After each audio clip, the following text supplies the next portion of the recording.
Bismillahirrahmanirrahim. Assalamu alaikum students. How are you all?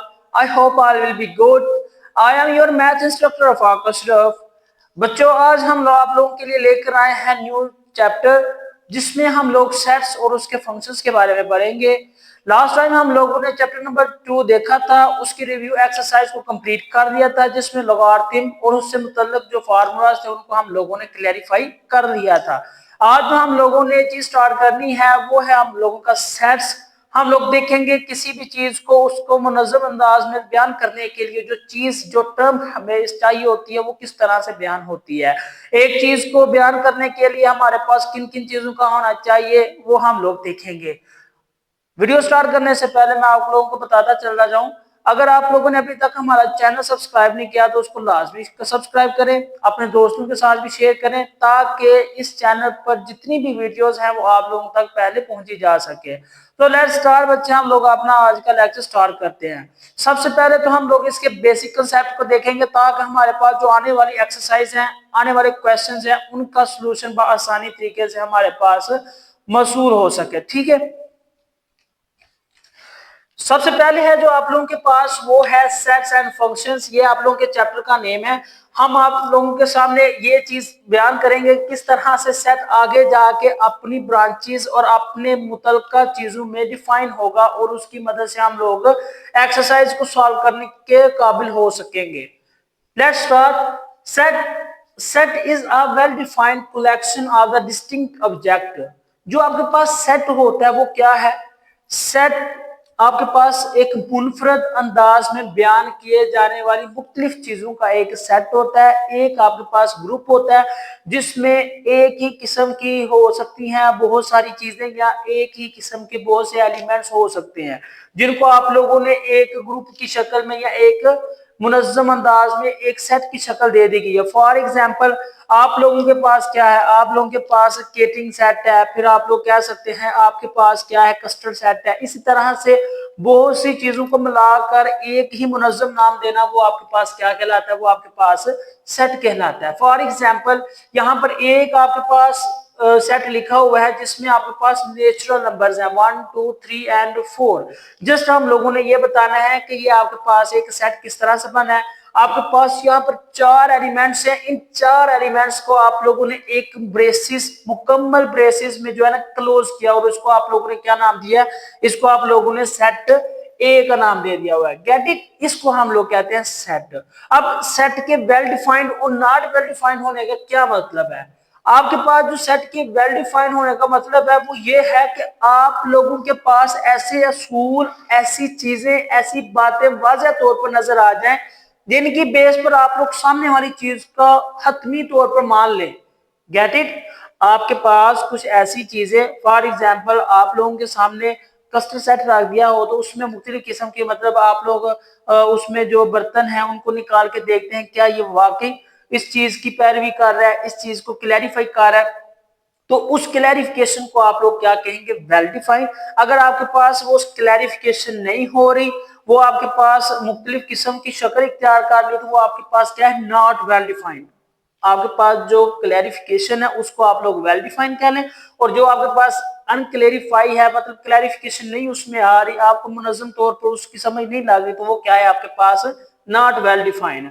Well defined means a clear and satisfied rule to determine whether the object is belonging to the set or not।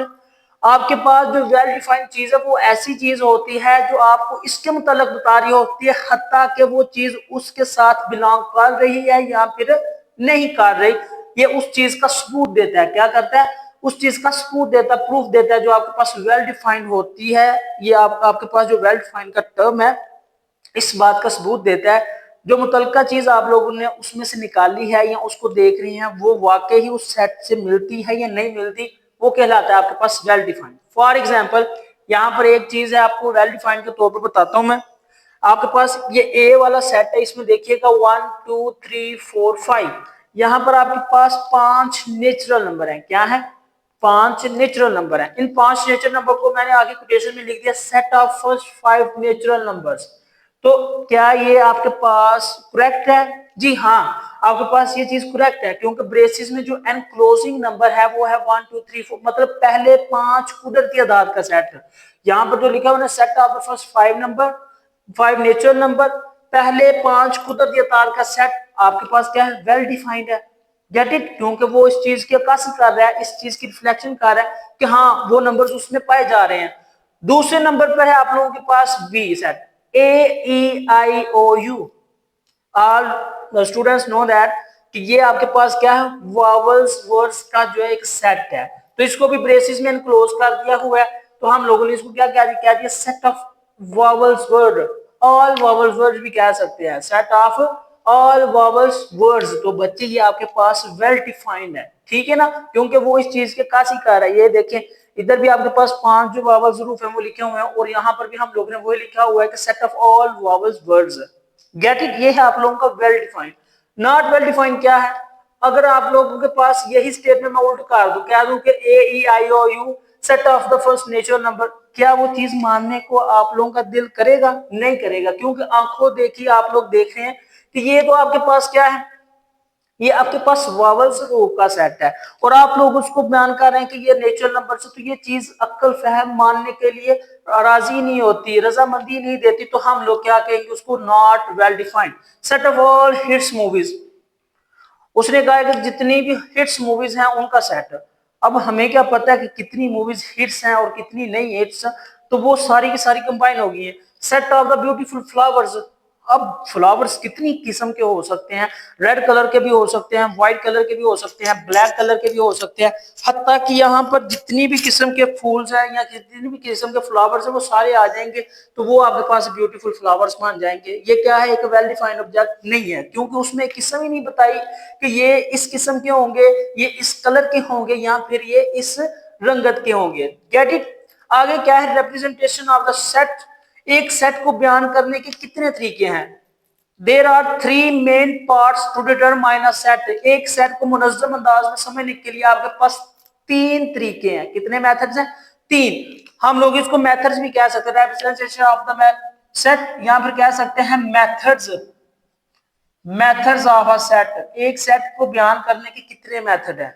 वो 3 methods हैं। कितने हैं? 3। First number पर क्या है? Tabular form, आपके पास tabular form है।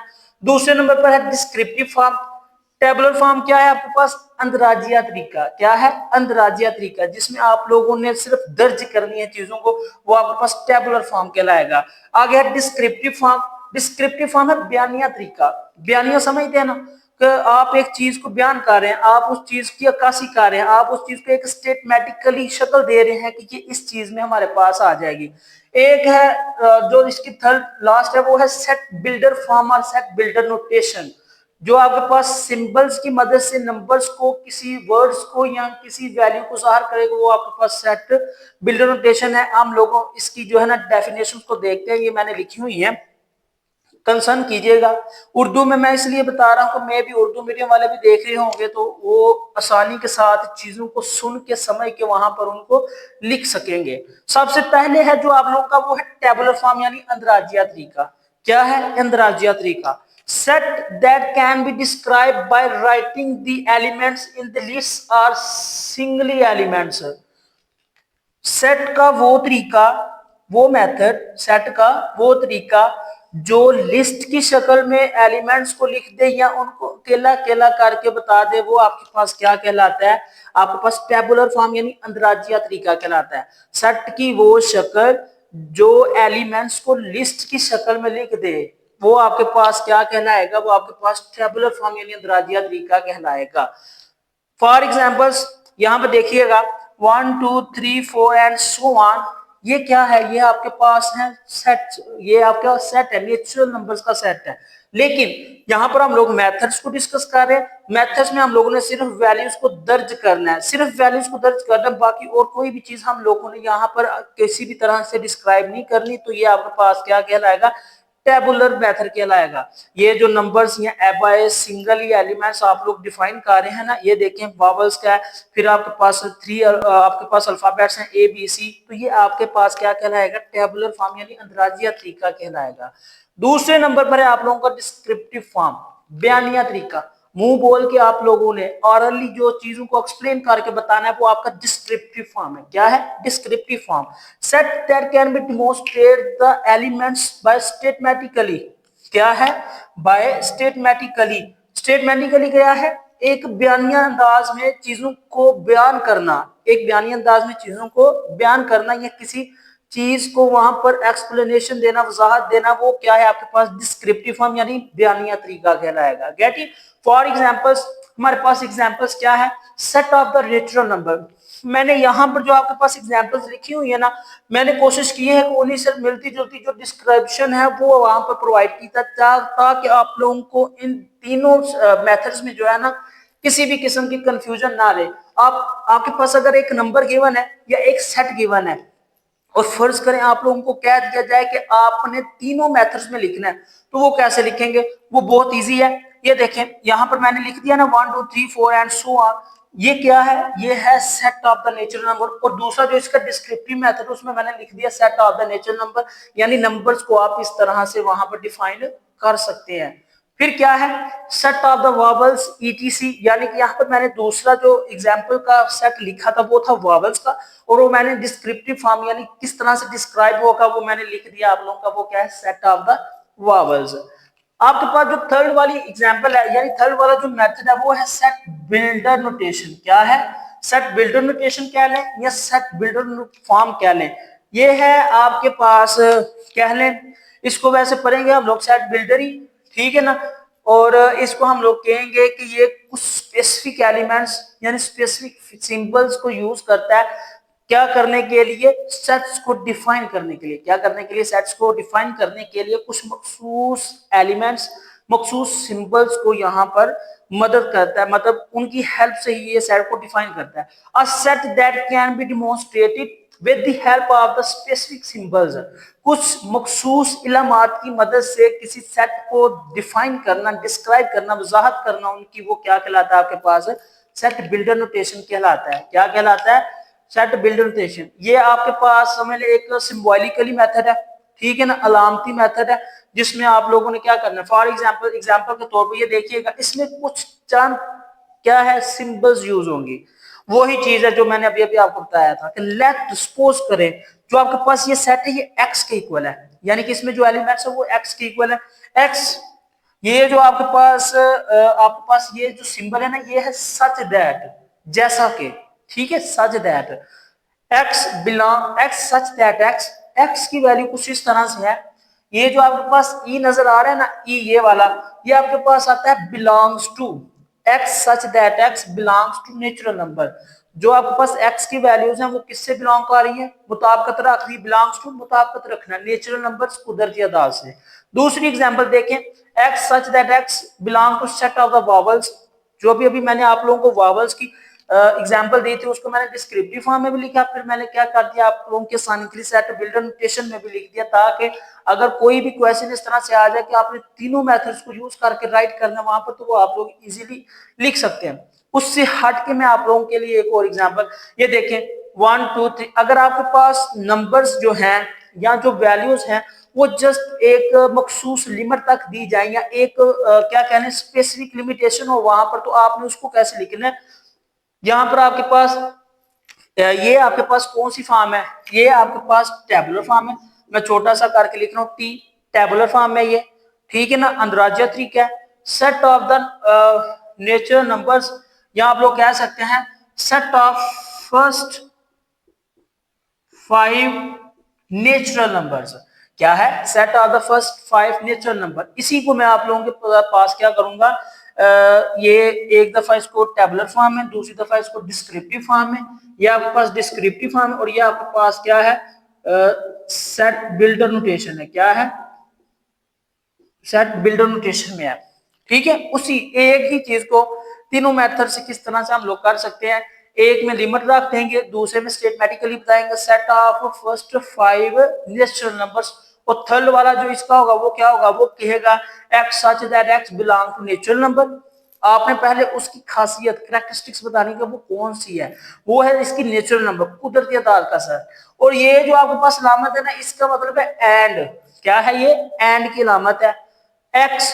फिर हम लोग x को डिफाइन करेंगे लेस देन और इक्वल टू 5। ये देखें, अगर इसके नीचे ये बार ना होता छोटा सा, तो इसका मतलब यही होना था कि आपके पास 5 से कम कम कुदरती आदाद का जो सेट है वो वहां पर गिवन है। लेकिन यहाँ पर इसके नीचे ये लाइन है, बार है, इसका मतलब 5 से कम या 5 तक जो है इसके पास क्या है, आपके एलिमेंट्स हैं नेचुरल नंबर्स के। Get it?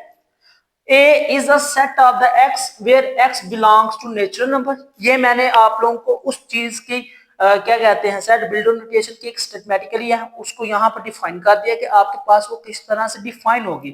A is a set of the x, A x का एक सेट है, where x belongs to the natural number, जहां पर वो नेचुरल नंबर से बिलोंग कर रहा है, and x is less than or equal to 6। ये वाला x is less than equal or 6 यानी आपके पास इक्वल भी हो सकते हैं या कम भी हो सकते हैं, ये जस्ट एक स्टेटमेंट के लिए। ठीक है, ये थे आपके पास तीन मेथड, सेट और सेट के जो तीन मेथड्स हैं वो ये वाले हैं। अक्सर औकात एमसीक्यूज और शार्प क्वेश्चन में ये क्वेश्चन आ जाता है, how could you define the set and how many methods are there used to demonstrate the set, कि सेट को डिफाइन करने के कितने मेथड्स हैं और हम लोग सेट को किस तरह से डिफाइन कर सकते हैं। तो ये आपके पास एक क्वेश्चन बन जाएगा। Get it? उसके बाद कुछ नंबर्स हैं, इन नंबर्स के बारे में इल्म होना लाजमी है, क्योंकि हमारे पास जो 3.1 3.2 उस हिसाब से फिर हमारा जो बेसिक्स हैं वो मैं क्लियर करवाता जाऊंगा।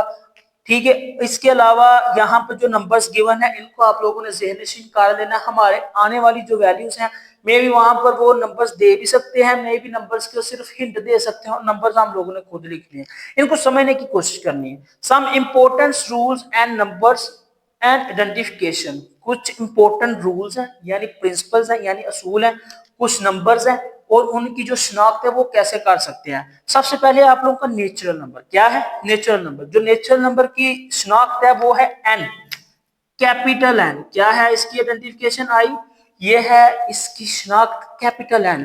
कैपिटल एन क्या है? कैपिटल एन ये कहता है कि एक से लेकर ऑनवर्डली जितने भी नंबर्स हैं, हमें नहीं पता इसकी लिमिट कितनी है कितनी नहीं है, जितने भी नंबर्स हैं वो सब के सब क्या है, नेचुरल नंबर है। दूसरे नंबर पर क्या है, होल नंबर। ऐसे तमाम एलिमेंट्स का सेट जो जीरो से स्टार्ट होकर आगे फॉरवर्ड जाते हैं वो क्या है आपके पास, वो आपके पास होल नंबर कहलाएगा। क्या कहलाएगा? वो आपके पास होल नंबर कहलाएगा। थर्ड नंबर पर है आप लोगों का इंटीजर्स। क्या है ये? इंटीजर्स। ये आपके पास प्लस में भी हो सकते हैं, माइनस में भी हो सकते हैं, एट द सेम टाइम दोनों किस्मों में हो सकते हैं, प्लस माइनस इकट्ठे हो सकते हैं। अगर इंटीजर्स की बात कर रहे हैं ना लोग, सिर्फ इंटीजर्स की बात कर रहे हैं, तो उसमें जो आपके पास नंबर आएगा ना जी, ये उसकी डिमोन्स्ट्रेशन है। तो जीरो से स्टार्ट होगा, plus minus 1 plus minus 2 plus minus 3 plus minus 4 and so on, जितने भी नंबर्स होंगे फिर वो आपके पास इंटीजर्स की शक्ल में। इंटीजर्स के साथ दो तरह के साइन आएंगे एक ही टाइम पर, दो तरह के। अगर तो वो वैल्यू प्लस में है तो उसका ऑपोजिट यानी माइनस में भी वैल्यू लाजमी होगी। अगर आपके पास वो प्लस में 2 है तो उसका माइनस में भी 2 होगा।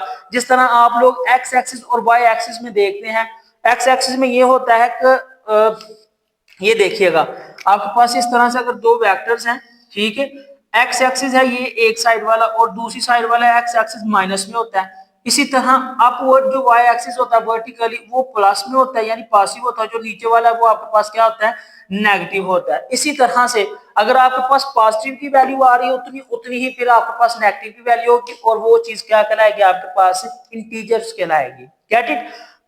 4 नंबर पर है इवन इंटीजर्स। सबसे पहले तो आपको इवन का पता होना है, जुफ्त अदाद। क्या है? जुफ्त।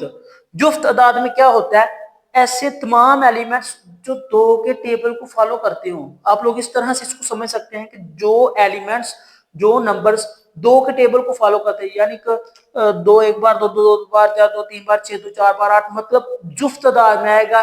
एक आपके पास प्लूरल फॉर्म में नंबर आएगा वो आपके पास क्या कहलाएगा, इवन नंबर्स कहलाएगा। और इवन इंटीजर्स की बात हो रही है तो आपने जो और किस्म के नंबर है, मतलब 1 3 5 7 9 11 13 17 6 जो भी है ना, ये आपके पास, ये आपके पास ऑड है। जो आपके पास दो के टेबल के नंबर होंगे वो आपके पास इवन के होंगे, अदरवाइज जो बाकी जितने भी नंबर्स होंगे वो आपके पास क्या होंगे, वो आपके पास ऑड के नंबर होंगे। Get it? तो यहाँ पर आपने इवन इंटीजर्स को लैडा करना, वो है 0 plus minus 2 plus minus 4 plus minus 6 plus minus 8 plus minus 10 plus minus 12 और इसी तरह से आपके पास इंटीजर्स चलते जाएंगे जिनकी कोई भी हद नहीं है। फिर आपके पास ऑड इंटीजर्स है। इवन इंटीजर्स को लैडा करने के बाद जितने भी नंबर्स बाकी बचेंगे वो आपके पास ऑड ही होंगे, जो 2 पे तकसीम नहीं होते। ऐसे तमाम नंबर्स, तमाम फैक्टर्स जो 2 के टेबल में ना हो या 2 पर तकसीम ना हो, वो आपके पास क्या कहलाएगा, वो आपके पास ऑड इंटीजर्स कहलाएंगे। Get it. फिर आप लोगों का 6 नंबर पर है प्राइम नंबर्स। प्राइम नंबर कौन से होते हैं? प्राइम नंबर ऐसे नंबर हैं जिनका कोई भी तकसीम वाला पार्टिकल या कोई भी तकसीम वाला एलिमेंट ना हो आपके पास। फॉर एग्जांपल अगर आप लोग देखते हैं ऑड नंबर, आप कहेंगे सर वो ऑड वाले नंबर है तो वो भी अब प्राइम नंबर होंगे। नहीं बच्चे, वो नहीं प्राइम नंबर होंगे, क्योंकि ऑड में कुछ नंबर ऐसे भी हैं जिनका मल्टीपल मिल जाता है, लेकिन प्राइम ऐसा नंबर है जिसका मल्टीपल ही नहीं मिलेगा। या तो वो खुद उसका मल्टीपल होगा या वो एक का मल्टीपल होगा, लेकिन एक भी आपके पास प्राइम नंबर नहीं है। ठीक है ना, यहाँ पर इसलिए प्राइम नंबर नहीं है लिखा। बाकी जो चीज है आपके पास वो ये है कि अगर आपके पास इस तरह से क्वेश्चन आ जाए कि किस तरह से आप प्राइम नंबर हो और दूसरे नंबर्स में डिफाइन करेंगे, तो प्राइम नंबर वही प्राइम नंबर है जो सिर्फ और सिर्फ अपने आप का अक्स हो या फिर अपने पर ही तकसीम हो, बाकी किसी भी एलिमेंट पर तकसीम ना होते हो। ठीक है, फॉर एग्जाम्पल 2 है, 3 है, 5 है, 7 है, 11 है, 13 है, 17 है, 19 है, 23 है, 29 है। ये ऐसे नंबर्स हैं कि जो सिर्फ और सिर्फ खुद के अक्स पर तकसीम होते हैं, बाकी कोई भी मल्टीपल इसके ऊपर डिवाइडेड नहीं होता। ये देखिए यहाँ पर 1 3 5 7 9, 9 देखिए यहाँ पर 9 3 का मल्टीपल है। क्या है? 3 का मल्टीपल है, मतलब इसका एक मल्टीपल है, वो हमारे पास प्राइम नंबर नहीं है। उसके बाद आप लोग आ जाए 11 13 है, फिर उसके बाद 15 है, 15 भी देखें 3 का मल्टीपल आ रहा है। तो जो आपके पास मल्टीपल की शक्ल में आएंगे वो प्राइम नंबर नहीं कहलाएंगे। अब प्राइम नंबर उस हिसाब से आप लोगों ने कैलकुलेट कर लेने हैं। ठीक है, उसके बाद क्या है, उसके बाद आपके पास आ जाते हैं इवन और ऑड नंबर्स। उनको हम लोग सिंपली कैसे देख सकते हैं वो मैंने अलग करके लिख दिया ताकि आप लोगों को कोई कंफ्यूजन ना हो। मे भी कुछ बच्चों को ये भी कंफ्यूजन होती है कि सर ने इंटीजर्स की बात की है, तो इंटीजर्स में ये है कि आपके पास प्लस माइनस का साइन आएगा, लेकिन अगर सिंपली इवन और ऑड नंबर्स का आप लोगों को कंपैरिजन दिया जाए तो वो सिंपल किस तरह से होंगे, वो ये है इवन वही नंबर है 2 4 6 8, यानी 2 के टेबल वाले जो नंबर है वो आपके पास इवन है, और ऑड वाले क्या है, वो जो 2 पर तकसीम नहीं होंगे, 2 के टेबल में नहीं होंगे, वो आपके पास क्या है, ऑड नंबर्स है। ठीक है, उसके बाद है रैशनल नंबर्स। रैशनल नंबर्स क्या होते हैं? रैशनल नंबर्स ऐसे नंबर्स होते हैं जिनको हम लोग p ओवर q की शक्ल में लिख सकते हैं, यानी फ्रैक्शन की शक्ल में लिख सकते हैं, लेकिन उसका आंसर जो q वाला है वो 0 के इक्विवेलेंट ना हो। हम लोग क्वेश्चन करेंगे जब, फिर आप लोगों को सही समझ आ जाएगी कि रैशनल नंबर्स क्या चीज है। ठीक है, ये देखिएगा रैशनल नंबर्स को q से जाहिर करते हैं। x सच दैट x, इसको लिखा भी ऐसा, x such that x belong to p over q, where p and q belong to z। जहां पर ये क्या कर रहे हैं, p और q किससे बिलोंग कर रहे हैं, z यानी इंटीजर से, and q does not equal to 0, यानी उसके फ्रैक्शन के नीचे वाली चीज क्या हो, 0 ना हो, वो आपके पास क्या कहलाएगा, वो आपके पास रैशनल नंबर्स कहलाएंगे। क्या कहलाएंगे? Rational number. फॉर एग्जांपल अगर आपके पास ये चीज है ना p ओवर q, p की वैल्यू है 1 और नीचे आ जाए q, तो ये आपके पास रैशनल नंबर नहीं कहलाएंगे, क्योंकि q को हम लोग 0 एग्जिस्ट कर ही नहीं सकते, तो फिर इसका मतलब क्या है, ये रैशनल नंबर नहीं है। इरेशनल नंबर, इरेशनल नंबर भी वही चीज है कि p ओवर q की शक्ल में हम नंबर्स को नहीं लिख सकते। पहले हम लोग वैल्यू को p ओवर q की शक्ल यानी फ्रैक्शन की शक्ल में लिख सकते हैं, लेकिन बाद में क्या है, अगर इरेशनल की बात हो रही तो वहां पर हम लोग p ओवर q की शक्ल में नहीं लिख सकते, जबकि बाकी चीज उसकी सेम ही होगी। फिर हमारे पास जो नंबर है रियल नंबर है, r से डिनोट करते हैं, और वो क्या है, q यूनियन q प्राइम, यानी कि रैशनल यूनियन इरेशनल। इन दोनों के जो कॉम्बिनेशन है, मतलब वहां पर p ओवर q की शक्ल हो भी सकती है, p ओवर q की शक्ल नहीं भी हो सकती। यूनियन क्या क्या मतलब है? यूनियन का मतलब है इत्तेहाद, एक ही सेट, एक ही जुट हो जाना। तो जब आपके पास रैशनल और इरेशनल एक ही जुट में हो जाएंगे, एक ही नंबर्स में हो जाएंगे, तो उसको हम लोग p ओवर q की शक्ल में लिख भी सकेंगे और p ओवर q की शक्ल में नहीं भी लिख सकेंगे। ठीक है, इस तरह से हो जाएगा। उसके बाद कुछ इंपॉर्टेंट डेफिनेशंस हैं जिनकी बेस पर आप लोगों को एमसीक्यूज पूछे जाएंगे, शॉर्ट क्वेश्चंस पूछे जाएंगे, और हो सकता है कि ये आपकी रिव्यू एक्सरसाइज में भी काफी हेल्पफुल हो, क्योंकि ये सबसे बेसिक जो चीज है ना आप लोगों की चैप्टर की, वो ये वाली है कि आपको इसकी छोटी छोटी चीजों का पता हो जिसको हम लोगों ने क्वेश्चंस में डील करना है। तो वो एक अलग सी जो है ना बेसिक टॉपिक बना दिया, ताकि आप लोग जो वहां पर एक्सरसाइज को स्टार्ट करें उससे पहले आप लोगों को इनका इल्म हो, ठीक है। सिंगलटन सेट, सिंगलटन क्या है, सिंगल अकेला, ऐसे तमाम एलिमेंट्स का सेट, तमाम कहां से आएंगे, तमाम तो नहीं होंगे, ऐसा सेट जो सिर्फ एक एलिमेंट पर मुश्तमिल हो, एक एलिमेंट को डिफाइन करे, वो क्या कहलाता है आपके पास, वो आपके पास कहलाता है सिंगलटन सेट, यानी एक, ठीक है, सिंगल एक तरफा सेट जिसमें सिर्फ एक ही एलिमेंट हो, वो सिंगलटन। जिस तरह आप लोगों ने पढ़ा था रो कॉलम, ठीक है ना, रो मैट्रिसेस पढ़ा था, फिर आप लोगों ने क्या पढ़ा था, पहले रो मैट्रिसेस पढ़ते रहे, कॉलम मैट्रिस जिसमें एक ही कतार होती थी और एक ही कॉलम होता था। अब यहाँ पर क्या सिंगलटन सेट जिसमें एक ही एलिमेंट होगा, वो क्या कहलाएगा, सिंगलटन सेट कहलाएगा, केला सेट कहलाएगा, ठीक है। For example braces start A one etc. अब काफी जगहों पर ये सवाल आ जाता है, ठीक है, एम्प्टी सेट के बाद देखते हैं एम्प्टी सेट कौन सा सेट होता है, सेट विद नो एलिमेंट्स, ऐसा सेट जिसमें कोई भी एलिमेंट ना हो उसको हम लोग क्या कहते हैं, एम्प्टी सेट कहते हैं। और इसको नल सेट भी कहते हैं या वॉइड सेट भी कहते हैं। काफी दफा ये होता है कि जब क्वेश्चन लिख रहा हो या फिर एक्सरसाइज में से कोई शार्प क्वेश्चन आ जाए तो उसमें इस तरह से वो कंफ्यूजन डालने के लिए लिख देते हैं वॉइड सेट, कहेंगे कि define the void set and give an example.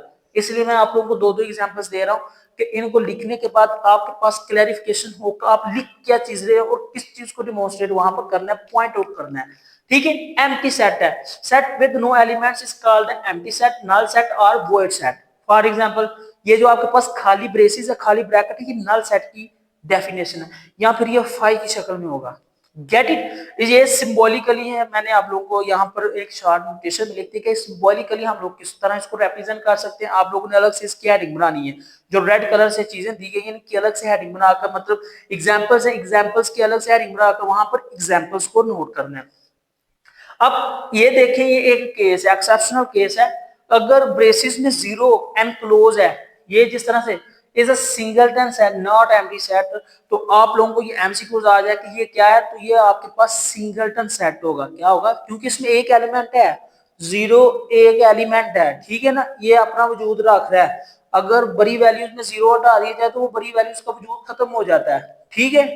तो क्या है, ये एक सिंगलटन सेट है, एम्प्टी सेट नहीं है, इसको हम लोग एम्प्टी डिस्कस नहीं कर सकते। उसके बाद है इक्वल सेट। क्या है इक्वल सेट, इक्वल सेट में क्या होता है, two sets A and B are equal set if the elements in a set A is exactly same as the element in set B. अगर दो सेट्स ऐसे set equal sets कहलाते हैं अगर एक सेट के जो एलिमेंट्स हैं वो सेम एक जैसे ही दूसरे सेट के एलिमेंट से मुताबिक रखते हो, वो क्या कहलाते हैं, वो आपके पास इक्वल सेट्स कहलाते हैं। फॉर एग्जांपल ए के जो एलिमेंट्स है 1 2 3 4 है, बी के एलिमेंट्स है 4 1 2 3, मतलब इनकी प्लेस पोजीशंस एक जगह से दूसरी जगह हो गई हैं लेकिन एलिमेंट्स क्या सेम है। तो इस तरह के जो सेट्स होंगे वो आपके पास इक्वल सेट्स कहलाएंगे। जगह चेंज है लेकिन एलिमेंट्स की तादाद और एलिमेंट्स की जो शक्ल शबाहत है वो क्या है, सेम है, तो वो दोनों क्या है, इक्वल सेट्स। दूसरे नंबर पर क्या है आपके पास, इक्विवेलेंट सेट। क्या है, इक्विवेलेंट सेट, काफी हद तक एक दूसरे के इक्वल मुताबिकत रखने वाले जो सेट्स हैं या जिनमें एलिमेंट्स अलाइक भी हो सकते हैं या एलिमेंट्स की तादाद एक जैसी हो सकती है, वो क्या है, इक्विवेलेंट सेट, मुताबिकत के तौर पर बराबर सेट कहलाएंगे। If two sets have same elements of the elements like, अगर आपके पास कोई ऐसे सेट्स हैं, दो सेट्स ऐसे सेट इक्विवेलेंट सेट कहलाते हैं, अगर उनमें एलिमेंट्स इस तरह से हो, जैसे ये देखें एक सेट आपके पास अल्फाबेटिकली है, पहले पांच अल्फाबेट्स हैं, दूसरे सेट में क्या है आपके पास पांच एलिमेंट्स है काउंटिंग के, तो वो क्या बनेगा आपके पास, वो आपके पास इक्विवेलेंट सेट बनेगा। गेट इट, इसकी जो सिंबल है ना वो इस तरह से ज़ाहिर करते हैं हम लोग, ठीक है। थोड़ा सा जो है ना इसमें कर्व डाल देते हैं तो वो आपके पास इक्विवेलेंट सेट की डेफिनेशन आ जाती है। फिर ये आप लोगों के पास सबसेट। सबसेट क्या है, सबसेट ये है, फॉर एग्जांपल मैं कहता हूँ कि ये मेरे पास दो मार्कर हैं, ये आपके पास ब्लैक मार्कर है, ठीक है, और ये भी आपके पास ब्लैक मार्कर है। अगर इस सेट का एक भी एलिमेंट उस सेट में है तो वो आपके पास उसका सबसेट कहलाएगा। मतलब क्या है कि दोनों में से किसी एक सेट में ऐसा एलिमेंट होना चाहिए कि वो उससे मुताबिकत रखता हुआ। देखते हैं क्या है, if every element of the set A is the element of the set with N is called a subset, ये आपके पास सबसेट कहलाएगा। और जो आपके पास प्रॉपर सेट है वो प्रॉपर सेट में ये कहलाएगा कि अगर कम से कम एक एलिमेंट मुताबिकत रख रहा है तो वो क्या है, वो आपके पास प्रॉपर सबसेट है। और वो जो आपके पास सबसेट है वो ये है कि अगर एक ही एलिमेंट्स के जो एक ही सेट के जो एलिमेंट्स है वो दूसरे सेट के एलिमेंट से मुताबिक रखते हैं, उसमें भी मौजूद हो, तो वो आपके पास क्या है, सबसेट कहलाता है। आगे proper subset, if A is a subset of the B and B contains at least one element that is not an element of the A। आपके पास जो B के एलिमेंट्स हैं, आपके पास दो सेट्स हों A और B, A के जो एलिमेंट्स हैं वो B के एलिमेंट्स भी हों, लेकिन B में कम से कम एक ऐसा एलिमेंट मौजूद हो जो सेट A में मौजूद ना हो, ऐसे सेट्स को हम लोग क्या कहेंगे, ऐसे सेट्स को हम लोग प्रॉपर सबसेट कहेंगे। क्या कहेंगे, प्रॉपर सबसेट कहेंगे। ठीक है, यानी दो सेट्स गिवन है ए और बी, हम लोगों ने सबसेट में पढ़ा था कि ए और बी दोनों के एलिमेंट्स एक दूसरे में मौजूद है तो वो सबसेट है। जो आपके पास प्रॉपर सबसेट है वो ऐसा सबसेट है जिसमें ए के एलिमेंट तो बी में हो, लेकिन बी का कम से कम एक ऐसा एलिमेंट हो जो ए में मौजूद ना हो, तो वो आपके पास क्या है, प्रॉपर सबसेट है। ठीक है, इसको हम लोग ये देखें, ये सिंबॉलिकली जो सबसेट की आपके पास सिंबल है ना, ये सिंबल या इसकी अलामत है वो इस तरह से उसकी तरफ तिरछी है, ठीक है ना, और उसके नीचे लाइन भी है जो इसको सबसेट बना रही है। लेकिन जो आपके पास प्रॉपर सबसेट की डेफिनेशन के तौर पर सिंबल्स है वो बिल्कुल सिंपल सी है। ठीक है, उसके नीचे कोई भी बार नहीं है, ये चीज आप लोगों ने ध्यान में रखनी है। फिर क्या है, improper subset। क्या है, improper subset, if A is a subset of the B and B is equal to A। अगर आपके पास क्या हो, A is the subset of B, आपके पास A क्या हो, B का सबसेट हो, किसका हो, B का सबसेट हो, और B का जो भी एलिमेंट्स का तरीका है या जो भी है ना सेट B A के इक्वल हो, यानी B is equal to A, तो वो आपके पास improper सबसेट कहलाएगा। फॉर एग्जाम्पल ए में क्या है, 1 2 3 पहले तीन एलिमेंट्स हैं, बी में क्या है 1 3 2, मतलब इम्प्रॉपर, प्रॉपरली वहां पर एलिमेंट्स की डिस्ट्रीब्यूशन नहीं है, लेकिन एलिमेंट्स क्या है उसमें सेम है। ठीक है, लास्ट वन है आप लोगों का पावर सेट। पावर सेट क्या है, all possible subset of an element that can be contain a set is known as a power set। all possible sets of a set, all possible subset of a set, ठीक है, वो तमाम के तमाम subset को जो किसी element के वो रखता हो, यानी कि पॉसिबली कितने नंबर्स में वो डिवाइड हो सकता है, कितने नंबर्स में नहीं डिवाइड हो सकता है, उसके मुताबिक यहाँ पर बताया गया है। फॉर एग्जांपल ये देखिए, मैंने यहाँ पर आप लोगों के लिए लिख दिया हुआ है, ये फॉर्मूला है। अगर आपको कोई वैल्यू दी जाए, फॉर एग्जांपल आपको वैल्यू दी जाए ए बी सी और कहा जाए कि इसके पावर सेट मालूम करने, क्या मालूम करने हैं, पावर सेट, तो आप लोग किस तरह से आप लोग इस फार्मूले की मदद से इसके पावर सेट मालूम कर सकते हैं, कैसे, एन क्या है, एन आपके पास नंबर ऑफ एलिमेंट्स है, क्या है, number of elements into power set. ठीक है, और इसका फार्मूला बहुत इजी है, 2 की पावर n, क्या है, 2 की पावर n। जो सेट आपको गिवन है ना उसमें एलिमेंट्स को काउंट करना वो कितने हैं, यहाँ पर देखिए ए बी सी तीन एलिमेंट्स है, कितने हैं, तीन एलिमेंट्स, वो आपने 2 की पावर 3 रख देना है। अब आपने उस हिसाब से क्या करना है, उसका क्यूब फाइंड कर देना है। 2 का क्यूब क्या आएगा, क्यूब का क्या मतलब है, 2 के क्यूब का, ये देखिए यहाँ पर 2 का क्यूब आ रहा है, तो ये क्या, 2 multiply by 2 is equal to 8, यानी कि आपके पास 8 एलिमेंट्स इसके बनेंगे, वो आपके पास इसके पावर एलिमेंट्स कहलाएंगे, क्या कहलाएंगे, पावर। फॉर एग्जांपल यहाँ पर देखिए, और आप लोगों ने लिखना कैसे है, पावर सेट को लिखना कैसे, हम लोग क्वेश्चन में भी देखिए, यहाँ पर भी थोड़ा सा देख लें। सबसे पहले तो इसको एम्प्टी सेट से स्टार्ट करना है, सबसे पहला जो इसका एलिमेंट होगा वो एम्प्टी सेट होगा।